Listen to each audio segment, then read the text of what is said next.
এইটা আবার কি ধরনের খবর বুঝলাম না। খবরটা কি? জ্বালানি উৎস বহুমুখীকরণে রাশিয়ার অপরিশোধিত তেল ভারতে শোধনের পরিকল্পনা বাংলাদেশের, তাই নাকি? তাহলে রাশিয়া থেকে তেল আনবে বাংলাদেশ, কিন্তু যেটা অপরিশোধিত, তো বাংলাদেশে সেটা শোধন করা যাবে না, মানে রিফাইন করা যাবে না। পুরে আনতে হবে কোথা থেকে? ভারত থেকে। তো এটা কোন ধরনের কথা? বাংলাদেশে যে রিফাইনারি আছে তো মনে হয় একটা, তো ওখানে রাশিয়ার তেল কি ইয়ে করা যাবে না, রিফাইন করা যাবে না? যদি না যায় ভালো কথা। রাশিয়ার তেল শুনছি একটু ভিন্ন কিসিমের, এই জন্য ওর জন্য নাকি ভিন্ন কিসিমের রিফাইনারি লাগে। যদি সেটা বাংলাদেশে না থাকে তাহলে সেটা ভারত থেকে কেন রিফাইন করে আনতে হবে? এটি তো বুঝলাম না।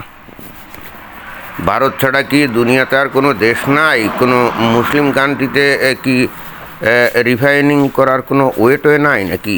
যেমন এই যে তুরস্ক, সেখানেও তো থাকতে পারে নাকি? শুনছি তুরস্কও নাকি এই রাশিয়া থেকে প্রচুর পরিমাণে তেল আমদানি করে। তো তাই যদি করে থাকে তাহলে এই রাশিয়ার অপরিশোধিত তো তেল শোধন করার জন্য নিশ্চয়ই তুরস্কে সেই মানে রিফাইনারি আছে, তাই না? তো তাই যদি হয় তাহলে ভারতে কেন রিফাইন করতে হবে? কেন তুরস্কে রিফাইন করা যাবে না? অথবা পাকিস্তানেরও তো থাকতে পারে, পাকিস্তানেও তো তাহলে রিফাইন করা যেতে পারে নাকি? যেখানে বাংলাদেশের মানুষ ব্যাপকভাবে ভারতের প্রতি বিদ্বেষ পোষণ করে। ওই কিছুদিন আগেও তো স্লোগান ছিল ঢাকা, দিল্লি না ঢাকা, ঢাকা ঢাকা। ভালো, আমরা তো অবশ্যই স্বাধীন সার্বভৌম দেশ হিসেবে মাথা উঁচু করে চলতে চাই। আর বাংলাদেশের মানুষের ধারণা ভারত নাকি বাংলাদেশের উপরে উপনিবেশ সৃষ্টি করছে, বাংলাদেশের উপরে প্রভাব বিস্তার করে, অর্থাৎ মাতব্বরি করে। 2024 সালে ওই জুলাই আন্দোলন, তখন তো বাংলাদেশ নতুন করে স্বাধীনতা প্রাপ্ত হলো, অর্থাৎ ভারত থেকে স্বাধীন হলো, তাই না? তো তাই যদি হয়ে থাকে তাহলে এই কয়দিনও গেল না, এখনই আবার সেই লোকজনই বা মানে নতুন যে সরকার, এই যে বিএনপি, তারাও তো ভারত বিরোধী। এমন না যে তারা ভারতের সাথে খুব সুন্দর সম্পর্ক, তারাও তো ওই যে দিল্লি না ঢাকা, ঢাকা ঢাকা এই স্লোগান দিছিল। এবং নট অনলি দ্যাট, ওই বিএনপির যে নেতারা, তারা তো ওই যে শাল, তারপরে ভারতীয় শাড়ি, এগুলো তো রাস্তায় পোড়াইছিল।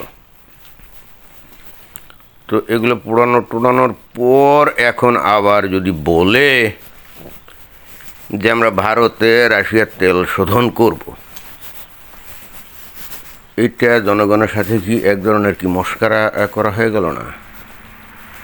এতদিন এরাই বাংলাদেশের মানুষকে শিক্ষা দিল যে ভারত আমাদের বন্ধু না, বাংলাদেশের একমাত্র শত্রু হলো কি ভারত। এবং এরকম কয়েকজন ওই যে প্রাক্তন সেনাবাহিনীর প্রাক্তন কিছু কর্মকর্তা, তারা তো প্রচণ্ড রকমভাবে এই কথাগুলোই বলে আসতেছিল। তো তাহলে এদের এই যে বক্তব্য বিবৃতিতে বাংলাদেশের মানুষ যে উজ্জীবিত হলো, ভারতকে ঘৃণা করতে শিখলো, তাহলে এইটার কি হবে? আর এই অন্তর্বর্তীকালীন সরকারের পরে এই যে বিএনপি সরকার আসছে, তারা কি এই সমস্ত লোকজন যারা নাকি প্রতিনিয়ত ভারত বিদ্বেষী কথাটা বলতো, ভারতের বিরুদ্ধে জিহাদের ঘোষণা হুমকি দিত, তাদেরকে ধরে ডেকে এনে তো জিজ্ঞেস করতে পারে যে কী ব্যাপার, আপনার এই সমস্ত করেন কেন? না, তাও তো করেনি। এখন তারপরে কথা নেই বার্তা নেই, এখন বহুমুখী করার নাম দিয়ে যদি এই জ্বালানির জন্য ভারতের উপরে বাংলাদেশ আবার নির্ভরশীল হয়ে যায়, তাহলে ভবিষ্যতে ভারত যে বাংলাদেশকে ব্ল্যাকমেইল করবে না তার গ্যারান্টি আছে। যে কোনো দেশের জ্বালানি নিরাপত্তা তো সবথেকে গুরুত্বপূর্ণ একটা ব্যাপার। ভারতে যদি রিফাইনিং করা হয়, এরপর ভারত তো বাংলাদেশের উপরে নানা রকম শর্ত চাপিয়ে দিবে না? এটাই তো হয়। কোনো দেশ কখনো কোনো দেশকে কোনো সুযোগ সুবিধা এমনি দেয় নাকি? এমনি তো দিবে না। তো তখন এই বাংলাদেশের মানুষ কি বলবে?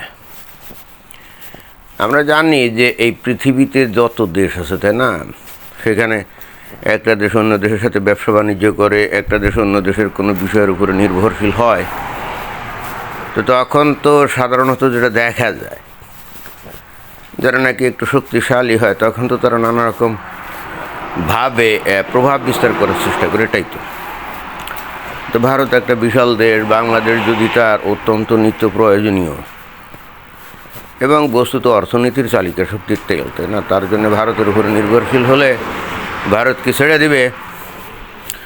বরং অতীতের যে কোনো সময়ের তুলনায় ভারত আরও বেশি করে বাংলাদেশের উপরে প্রভাব বিস্তার করতে চাইবে না, কারণ যেহেতু এই ভারত অলরেডি তো দেখছে যে বাংলাদেশের মানুষ ভারতকে কী পরিমাণে ঘৃণা করে, এটা তো তারা দেখছে। তো তাদের মধ্যে একটা শত্রুতা পূর্ণ একটা ভাব অলরেডি তৈরি হয়ে আসে না, তো তারা কি ছেড়ে দিবে সুযোগ পাইলে? বাংলাদেশকে তো ছাড়বে না।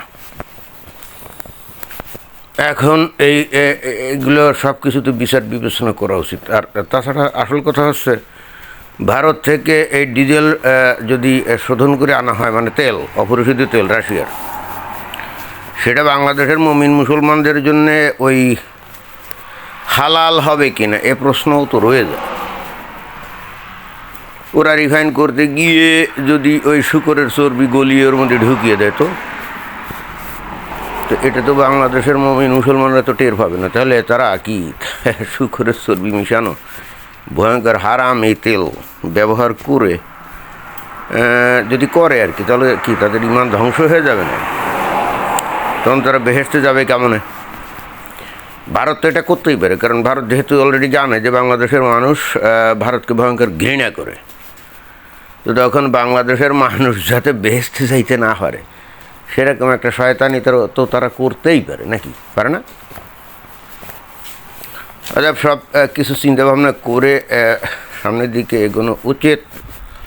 বাংলাদেশের উচিত খুঁজে বের করা কোন দেশ, মানে মুসলিম দেশ আর কি, রাশিয়ার তেল এনে পরিশোধন করে, তাদের সাথে পাকিস্তানের সাথে যাইতে পারে।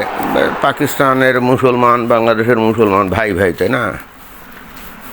পাকিস্তানের কাছে যাইতে পারে, তুরস্কের কাছে যাইতে পারে। সেটা না করে ভারতের কাছে যাচ্ছে, এটা তো বাংলাদেশকে আবারও ওই ভারতের তাবেদারি রাষ্ট্র হিসেবে, মানে উপনিবেশ হিসেবে বানানোর একটা অপকৌশল ছাড়া আমার কাছে তো আর কিছুই মনে হচ্ছে না। ভারতকে ছেড়ে দিবে যখন ভারত জানে যে বাংলাদেশের মানুষ তাদের প্রচণ্ড ঘৃণা করে। আর ভারতের কাছে এই প্রস্তাব উপস্থাপন করলে ভারত রাজি হবে, তারও তো কোনো গ্যারান্টি নেই, আছে নাকি? ওটা বাংলাদেশের মানুষ বলবে কেন, টাকা দিলে করবে না কেন? তবে ভারতের লজ্জা শরম থাকলে, আত্মসম্মান থাকলে বাংলাদেশকে এই ধরনের সুযোগ সুবিধে দেওয়ার ব্যাপারে চিন্তা করা উচিত। কারণ বাংলাদেশ কিন্তু কোনোভাবেই এই জন্যে ভারতের উপরে যে কৃতজ্ঞ থাকবে তা কিন্তু না। অতএব এই বিষয়টা কিন্তু তাদের মাথায় রাখা উচিত। ধন্যবাদ।